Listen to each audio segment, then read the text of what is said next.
their website as well. So they have workshops. The workshops you need to sign up for, and it's not free, but you can come to Cup of Joe for free. So if you need more information, make sure you go to the Chamber's website and check that out. And we'll make sure to put that on our Facebook as well to remind everybody. Which, that being said, if you have not followed us on Facebook, I see a few faces. Right? Make sure you follow us, Cup of Joe, on Facebook. And then what else? Northwest Missouri Wine Fest is also coming up, and that is October 11th in Mount City. Have you guys heard of that before? Yes? I need some hands. I can't be too wrong. Okay, so that's October 11th, 11:30 till 7. Do you have more? Do you want to add anything else? And who it's benefiting and why Yes. we're announcing. Yeah, so I work for Northwest Missouri Enterprise Facilitation, so we've been around for almost 20 years now, helping small businesses in Northwest Missouri. This is our fundraiser. This will be the 15th or 16th year of having Wine Fest. It's in Mountain City, 16th, is that right? Yeah, so it is our fundraiser, so it supports us who support the business owners in our 6 counties to the north of Canada. So, yeah, please come support us. It's a fun day. We have lots of wineries and distilleries and breweries coming. You get to go around and just vendors. And live taste music. wines. What? Live music all day. Live music. So you get a concert, drink wine. The Food best. vendors. Lots of other. I think 50 or 60 other vendors. And raffle with it. And It's a good day. Yes. We have a lot of fun, and you're supporting us and supporting the businesses. So please bring your big group. Yes. It's always so fun if you bring a big group of friends. So I'm looking at all of you. Okay. So without further ado, I want to invite Al with Concrete Revival. Thank you.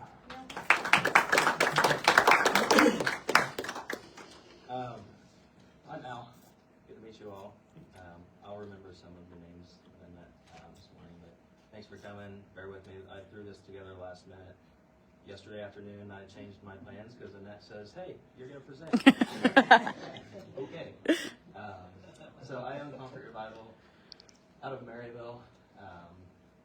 I threw some points on here. I'm just going to kind of talk about some stuff. If you got questions, feel free to throw them my way in the middle of it. Interrupt me if you want to.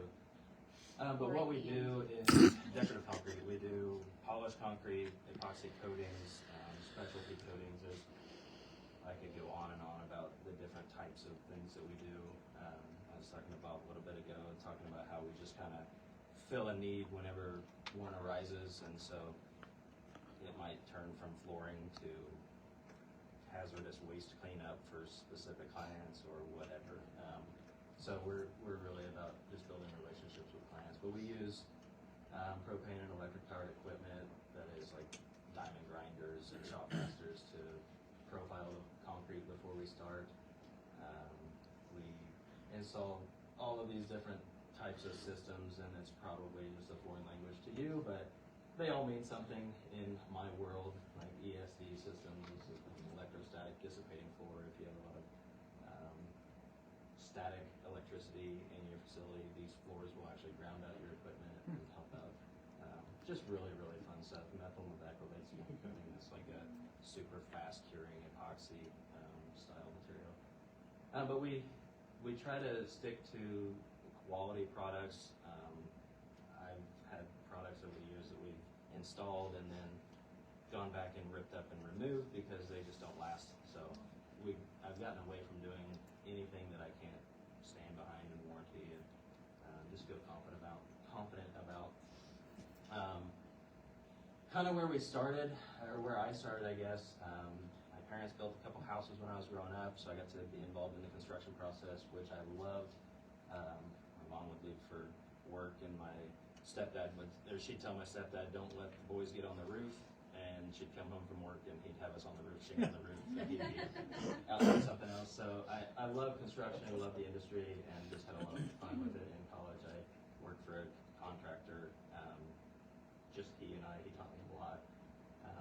Super big guy, and taught me everything I knew about construction from then on. And then I graduated college, and I met this guy that started this business just recently. He had just started, had a mutual friend that was living with me, and he says, "Hey, you want to come help us on a floor tonight at 1 in the morning? And I said, sure, I guess. What are we doing? And he says, well, it's a flake floor. I don't have a picture up here, but the garage floor is basically what it was. And I said, sure, that sounds like fun. So I helped him, and I thought, this is awesome. I was excited. I thought this is the newest, coolest thing I've ever seen. So I told the guy, I said, if you need help, let me know. I'll help you again. And so I helped him again, and so we kind of got to know each other. Within 6 months, he says, I need a partner. Would you partner with me? And I said, sure, what's that going to take? So we come up with a deal, we made a deal. 6 months after that, we went 50-50 on everything, made another deal. And I say, just the funny part about it is he couldn't afford me, so he wanted to bring me in as a partner, so I didn't have to get paid, because that's what it takes to start a business. And so we built a shop in 2017 in Bedford, and we would do anything. These are some of the floors over here on the end. It's an overlay, and they're awesome, they're great, they're pretty, but I hate them, so I stopped offering those. We've done concrete countertops and redone concrete countertops, so I love and hate those, but some polishing that we used to do. This is our equipment, some nice decorative looking metallic floors that I also love and hate for various reasons. That's kind of where we got started. Our target market now, which I'm kind of bouncing, but I'll start here. We have grown a lot since doing all the decorative stuff, the whatever residential customers wanted us to do, and we would just figure it out. Now we're getting into more commercial and industrial stuff, and it was relatively quickly that we got into it, but these are kind of our targets because, like Gage was saying, the scale. Like, if I want to be able to install projects like the Altec Pangea project, where we're doing 460,000 square feet of polished concrete, well, that costs quite a bit of money in overhead. So, and then also labor. You have to have the amount of guys necessary to accomplish a job like that. And so we started getting into some bigger stuff, and therefore overhead increases and equipment and labor and everything else. So our target market, where we can be the most effective, is new and existing industrial and commercial facilities. Ideally, if we could find long-term maintenance contracts with clients who just need recurring work, if they've got a polished floor that they just use and abuse with foot traffic and stuff, then we go in and just touch it up every few years to kind of keep it maintained. Or same with epoxy coatings, because some of these clients that we cater to it's like super specific floors that we do. So like the electrostatic dissipating floor I was talking about, it just needs to be maintained, and as they use it, they're going to wear it out. So that's kind of our target. I have all kinds of people telling me, you just need to push aside the residential and the small commercial work. I've even got one of my guys in-house, he says, we need to quit doing that. And I hate telling people no, and I hate just saying, no, I'm sorry, I don't offer that. So, and I like it because I like doing the residential stuff because it keeps the crews busy whenever we're between the big jobs. And I think it's super important to just be able to add value, and all the other contractors that get into the commercial industrial stuff, I won't say all of them, but a majority of them, they'll just stop offering the small stuff, or they'll just charge an arm and a leg for it if it, make it worth their time. I try not to do that. I try to stay humble, and try to stick to our roots too, because that's where we got started, and I really enjoy talking with people. So even if it's a client that I'm never going to do business with again, it's just a garage floor and I'll never see them again, I still want to treat them well. So I still do the smaller work, and the guys enjoy it too, because the big stuff, it'll take them 3 months to finish the project, and it's the same monotonous job every single day. But then if we go to a residential garage, they're like, oh yeah, we can do the garage for you again. And it's exciting, it's fun. So I'm kind of breezing through this, but 2015 was our start. We doubled in revenue each year, which I thought was impossible. I thought the first year we were doing business was like, oh my gosh, this is insane. How I didn't even know we were capable of doing this kind of revenue. And then the next year it doubled, and I'm like, awesome, maybe we could maintain this the next year. Well, then it doubled again, and so 2020 we reached our record height. Things were, I said it doubled, which was a good thing. Like Gage was talking, slow growth is sustainable growth, and I've never wanted to just explode and do, millions and millions of dollars worth of business and not be able to control quality and sustain that. So it's been a good growth, doubling continuously. You got to stop somewhere. So we reached our record in 2020, and then things started going downhill. And I say that not in necessarily a negative way, but there was just a lot of things changing in our business. Started talking about a buyout where my partner wanted out of the business so that he could focus on some other businesses that he had going on, and he was spending a lot of time. And he was very, very good at this. He's a very talented salesman, so the 2020 record year, I attribute a lot of that to him, where I was kind of the same as your partnership, where he was really good at sales, and I was over here kind of running the business on the backside and kind of managing the crew, and we had some help with the books and taxes, but I was doing a lot of that work too. So when I bought him out, my roles and responsibilities changed dramatically. I had now all of the responsibilities, sales and the bookkeeping and managing the crew and bringing in all the work and maintaining it all. So we did scale back by almost half, which was still good because we didn't have to have as much overhead, we didn't have to have as many guys on the crew. But since then we've been sustaining pretty well at that mark. I've kind of gotten a few years under my belt now as the only owner, so it's been great that I've got that experience, and now I'm utilizing some resources that I've come in contact with, especially through Adam here recently, to kind of just help set some more systems in place to see some more growth from here. Again, slow growth, not just, I don't want to double and try to manage, twice what we've been doing right away, but I'd like to see some more growth slowly. So this is kind of the jobs that we're doing now. This is, there's our shop in Bedford that we built in 17, and then we moved into this place in Maryville, which used to be a skating rink, in 2022. Yeah, I think it's 2022. Which has been amazing. The building's huge, and this is my warehouse in the shop, so I have tons and tons of storage for materials and an open shop floor. And then, so these are kind of what our jobs look like now, where it used to be a patio or a basement, and now it's an airport hangar, or it's these super specific floors that I can't tell you where that's at, but it's, we're sloping the concrete to run water to drains, and then, so we're building it up with urethane cement, coating over the top of it, leaving it a nice uniform finish, and get the water to go the right way. So our jobs look like much bigger for the most part, bigger crews, more specialty work like the coatings we were talking about earlier, where it's either chemical resistance or electrostatic dissipating, or super clean, neat looking floors for airport hangars, or all kinds of specialty stuff, which that's where I like to be anyway. I like to solve problems that not everybody can solve, so we have the ability and the experience to solve those, so I would like to offer those and kind of stick to that market if I can, for the most part, understanding that not every single job is going to be super specific or has specific needs.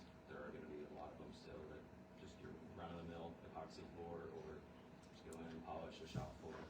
Those are still great too. But some of the problems and challenges that Concrete Revival experiences, the market's always shifting and changing a little bit. Like I talked about with the small jobs with large overhead material costs. Cost of materials have come up quite a bit depending on the vendor or the manufacturer. So I kind of steer in the direction that aligns with our goals and our vision for quality so I've stuck with some vendors that have been really, really solid for us and actually been maintaining prices pre-COVID and paying the same or less as we were pre-COVID. But then labor, everybody deals with this, right? There's not enough quality help out there, and if there is, they're just really hard to find, or they've got careers or jobs elsewhere. So maintaining quality employees comes at a cost. So I pay my guys very, very well, which also kind of leads to we're not the cheapest contractor out there, but I want to be able to control quality. So that's kind of been my take on that. Leading and effectively maintaining great relationships is kind of our motto. For Concrete Bible, I've kind of come up with this idea, it's been 7 or 8 years ago, that we want to build and maintain quality, long-lasting relationships with our clients by installing quality, long-lasting flooring systems. So relationships first, flooring is just how we get there. And Adam's been a big help with that too, just with these types of events, and that helping out, just connecting me with resources has been awesome. Been a big help. And educating clients on the value of quality concrete solutions. Everybody wants their floors done cheap, and you can either have what is it? Somebody said that you can have cheap, fast, or quality, or good, fast, or quality, and you can pick two, but you can't have three, right? So we're not going to be the cheapest guys out there. I've told people in the past I will install a cheaper floor if you want it, but it doesn't align with my values. I don't want to offer that because I know it's going to fail. So anyway, just adapting to new technologies and equipment is awesome too. It's a good challenge. Talking about AI, we just had an event, the Boss Coffee event in Maryville, a week ago or so, and Megan with Megabyte Digital presented her take on AI and her experience with it. And so I started likewise, just looking into it anyway, the AI and how it can help streamline some things, help us just automate a few of our yeah, go ahead. Who wants to start questions? Of course. Nobody else wants to go ahead. No, I was here. I can ask about your products all day. Your floors look awesome. But I think sticking to the business side of things, I'm very curious about your creation of your your partnership and then the dissolution of it. Because we hear about businesses all the time that they get partners and that's the reason the whole thing falls apart. Yeah. So I'm kind of curious how that process went for you and how you successfully managed To separate? Yeah. So we were like complete opposites. I didn't realize it, which I think that's part of why it works so well. I'm more of the calm, collected, let's think through things before we just act and go. And he was just this gung ho, let's just do anything and everything to make a buck, and let's get into whatever it takes. Let's invest, $30,000 in a piece of equipment that we might never use again just for this one job. And I'm like, whoa, hold the phones. So because of that, we were able to balance quite a bit, and it was a pretty healthy balance. And then, like I said, with sales, he was amazing at sales, and I was, used to be pretty introverted and not comfortable even getting up and speaking like this. So he taught me a lot about that kind of, and I grew quite a bit because of his experience and just experiencing life with him too. Then the buyout, he just wanted to, he saw an opportunity, I think, to step out away from the busy work of owning a business, maybe an opportunity to make a little bit of money by selling it, but then the potential to bring sales in as well, and make a commission. So we just talked about it, talked it through, kind of come up with some sort of a plan for him to exit, but also help the business, sustain. So it worked out well for both of us. He's not really involved anymore in the business.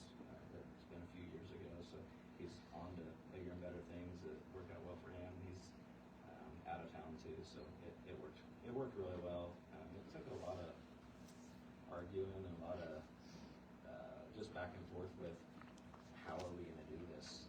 And my whole thing on the buyout was like, I wanna maintain the relationship with you, but I want to maintain the business as well. So whatever we gotta do to do that, I'm willing to bend, and as long as we can see the business through and maintain our relationship, that's what's important. So that's not really an answer I know, but it was tough.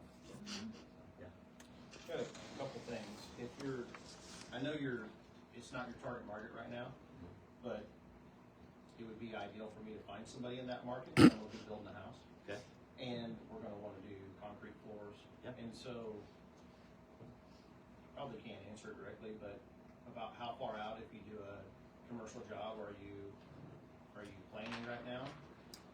And, How far out of my schedule wise, I mean? yeah, So it's pretty much hit and miss with the bigger projects. So there's a school putting up a new gym here in town, and we've got the floors in there, and they're all around the gym area.